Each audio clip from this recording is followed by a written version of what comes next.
जय श्रीराम. आज 27/8/2026 आपल्या ह्या लालकंधारवळून ज्ञानेश्वर भिकागवळी यांची गाय आपण भरवली आहे. तर ही आश्रमातली बाबाजींना दिली आहे. तर ह्या गायचं यांनी किती वेळेस भरली हिला? हां, 3 वेळेस. डॉक्टरकडून का? डॉक्टरकडून 3 वेळेस भरली आणि आपल्या वळूकडून 1 वेळेस भरली. आता हे दुसऱ्या नाही, म्हणजे 5 वेळेस झाली. 5 वेळेस झाली ही गाय आपण भरवतोय. तर ज्या ज्या शेतकऱ्याकडे गीर गाय जर असली तर गीर गायचा कालावधी हा 6 तासाचा राहतो, आपला व्हीटचा काळ. ज्या 6 तासामध्ये जी गाय भरवली तीच गाय फक्त राहते, नाही तर बार ती उलटते.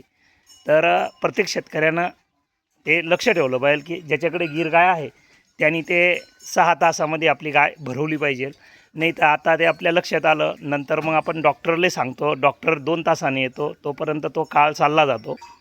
तर जे आपण काठवाडी पाहतो त्यांच्या याच्यामध्ये नैसर्गिक जो वळू राहतो त्याला ते समजा कळतं की बा आता हा 6 तासाचा काळ कोणता आहे, त्या टायमालाच तो त्या गायले भरवतो. म्हणून त्यांच्या गायी अंगावर राहत नाही.